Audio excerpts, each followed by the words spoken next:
सामान्य प्रधानमन्त्रीज्यू एकैछिन प्रधानमन्त्रीज्यूलाई म मान्य सदस्यहरू, सम्माननीय प्रधानमन्त्रीज्यूले हात उठाउनु भएको हुनाले सम्माननीय प्रधानमन्त्रीज्यूलाई म रोस्टम प्रयोग गर्न अनुमति दिन्छु।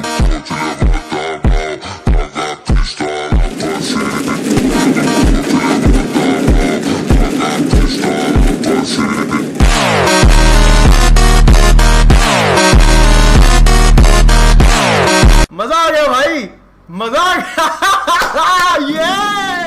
सामान्य सभामुख महोदय, मान्य सदस्यज्यूहरूले धेरै दिनदेखि प्रश्न सोध्न खोज्नु भएको रहेछ, त्यसको निम्ति समय दिन हजुरलाई अनुरोध गर्न चाहन्छु। सुकुम्बासी र यो अव्यवस्थित समस्या लामो समयदेखि चर्किँदै आएको, यो व्यवस्थापन साँच्ची नै सामाजिक सञ्जालमा मात्र हुन्छ कि व्यवहारमा हुन्छ? अच्छा, काठमाडौँ उपत्यकामा बसेकालाई किन एकदम प्रायोरिटी दिएर हटाइयो भन्दाखेरि विगतका धेरै वर्षहरूमा बाढी आउँदाखेरि उहाँहरूको घर डुबानमा पर्ने, त्यसले गर्दाखेरि उहाँहरू बिरामी पनि परिराख्नु भएको थियो, खोला फोहोर पनि भइरहेको थियो र त्योभन्दा सबैभन्दा ठुलो कुरा चाहिँ उहाँहरूको ज्यान जोखिममा थियो। उहाँहरूको ज्यान जोखिमबाट जोगाउने काम गरेको हो नेपाल सरकारले। त्यसको लागि जति समय लाग्छ त्यति समय लाग्छ, हतार गरेर हुँदैन। चिजलाई चाहिँ जति समय लाग्छ,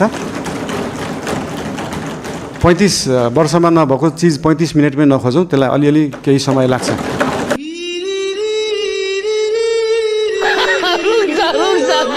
त्यो बाँदर व्यवस्थापन कहिले हुन्छ भन्न चाहन्छु।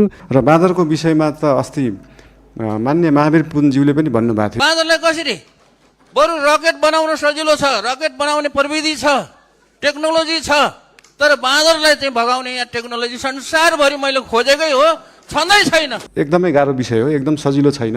यो भन्ने बित्तिकै पेचिलो विषय भएको भएर तुरुन्तै गर्न नसकिने चिज भएर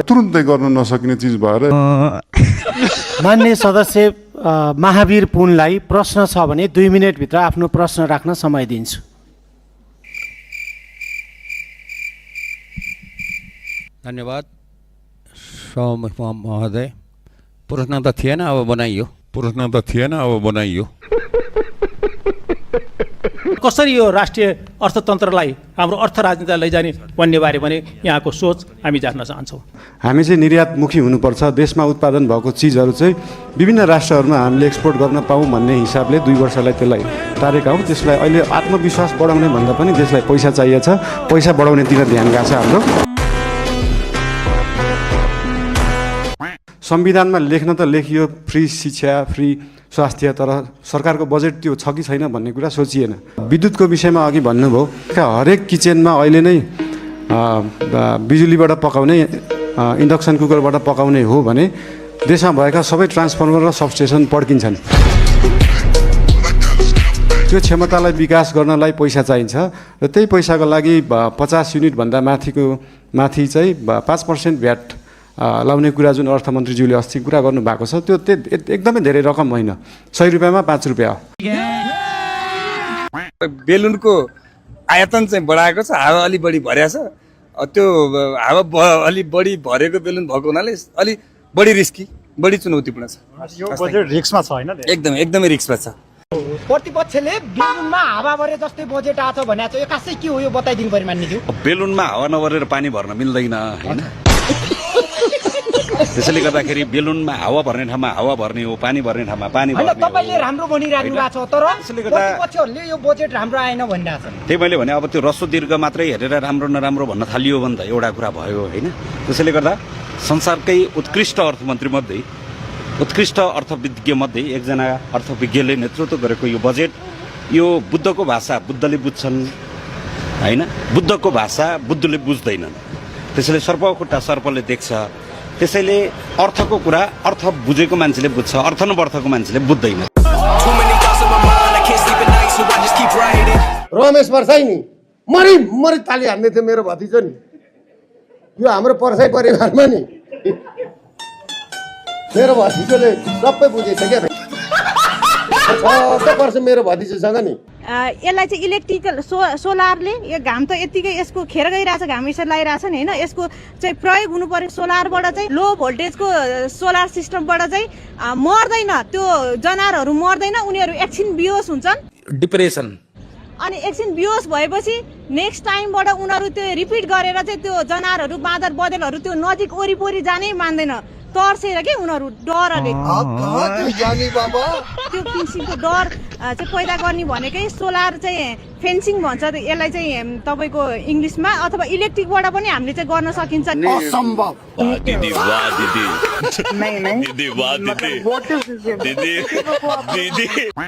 विज्ञान प्रविधि अनुसन्धान र नवप्रवर्तनका लागि पुँजीगत खर्चको न्यूनतम 1% रकम विनियोजन गरेको छु।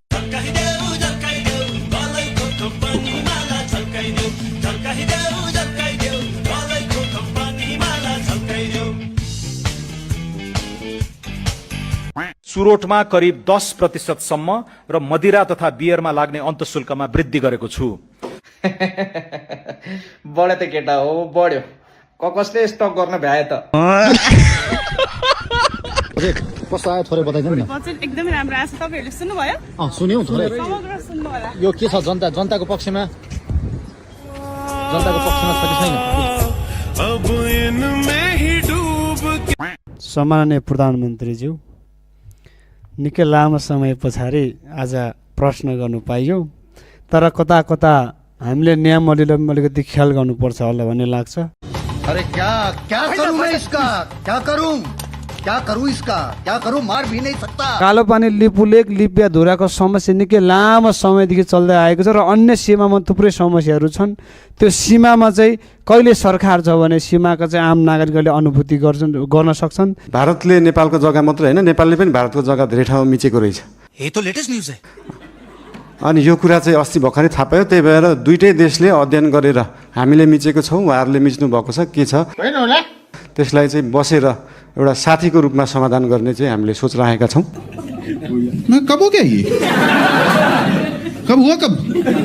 दाजुले 15 लाखमा भन्ने सवालमा चाहिँ के छ भन्ने भने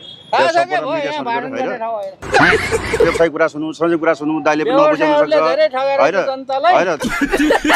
2-4 अर्ब बजेट छुट्याएर त ल्याउनु भयो नि त, ल्याउनु भएन आविष्कार केन्द्रलाई। अब म त ट्याक्स आविष्कार केन्द्रलाई होइन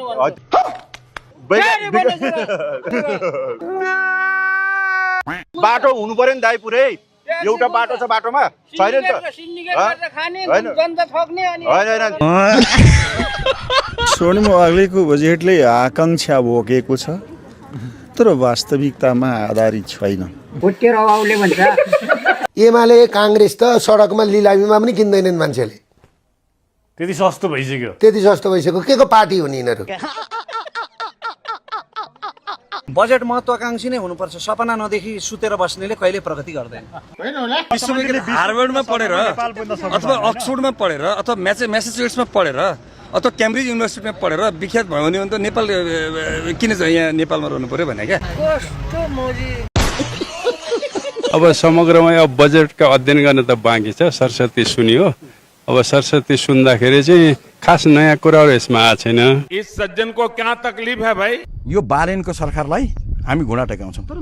पर्खिनुहोस्, तपाईँ हेर्नुहोस् न, किन सक्दैन हुन्छ? कसो हामीसँग हैसियत छ, हामीसँग हिम्मत छ। हिजो दुईटै हुँदाखेरि त सिंहदरबार र बालवाटार रक्षा गर्न सक्नु भयो। होइन, चलो माननीयज्यू, आगो लाग्यो, खत्तम, बाई बाई। यार मैले सोच्दै नसोचेको यार है, तर सुरुमा चाहिँ पार्क र खेल मैदानै बनाउनु पर्छ यार। किनभने कहीँ बाटोमा दुर्घटना भयो भने त पहिला त्यसलाई पार्कमा लगेर राखेर एकछिन छ बाबु भनेर अनि खेल मैदानमा दौडाएर बल्ल हस्पिटल लैजाने हो नि त। एउटा संसदीय दलको नेता होइन, एउटा पार्टीको अध्यक्ष पनि हुनुहुन्छ, निस्किनु भयो चाहिँ किन आजै तपाईँलाई किन यस्तो आतुरी परेको? हर्केले हगो इम्पोर्टेन्ट काम छ नि मेरो।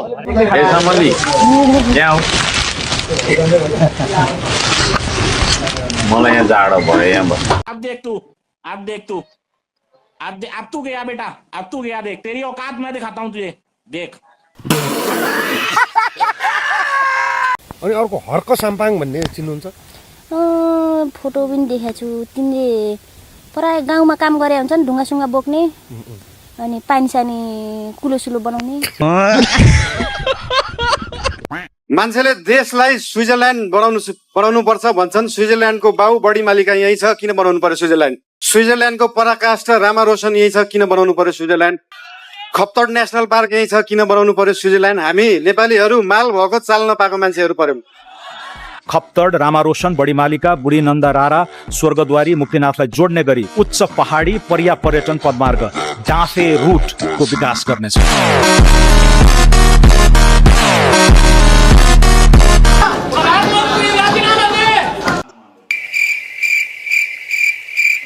प्रधानमन्त्री बिनाको सरकार भन्नु पर्यो।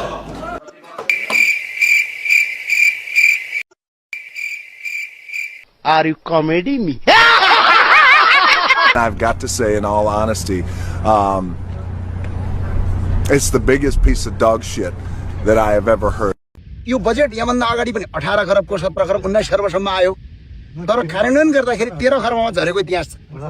त्यो भएन 21 खरबको यो 657 अर्ब 29 करोड रुपियाँ चाहिँ यो पैसा चाहिँ कहाँबाट ल्याउने हो सबभन्दा ठुलो? म चाहिँ अब पढेकै त्यही अर्थशास्त्र पढेको। म त अहिले पनि अरू त भन्दिनँ, इकोनोमीको कुरा आयो भने केही कुरामा यसो न सिक्ने मौका अवसर मिल्छ। Actually, Nepali people are here, Australia, struggle face in this time. All over the student is here. पार्टीका सभापतिज्यूले पनि भन्दै आउनु भएको छ, हामीले पहिलो वर्षलाई चाहिँ सुशासनको वर्षको रूपमा लिएछौँ। सुशासन भन्दैमा फेरि हामीले विकास नै गर्दैनौँ, पूर्वाधार नै बनाउँदैनौँ भन्ने चाहिँ होइन, तर यो वर्षलाई चाहिँ पूर्ण रूपमा देशलाई चाहिँ सुशासनतर्फ लाने, व्यतिथिहरूलाई हटाउने, यो भ्रष्टाचार एकदमै बलियो जरा बनाएर बसेको भ्रष्टाचारलाई चाहिँ निर्मूल गर्न चाहिँ नेपाल सरकार, हाम्रो पार्टी एकदमै तत्पर रहेको छ। यो चिज विभिन्न कार्यालयहरूमा जाँदा, मालपोत कार्यालय, company registrar, blue book renew गर्दा विभिन्न ठाउँहरूमा जाँदा देख्नु पनि भएको छ होला, र यसलाई नेपाल सरकारले निरन्तरता दिनेछ। धन्यवाद।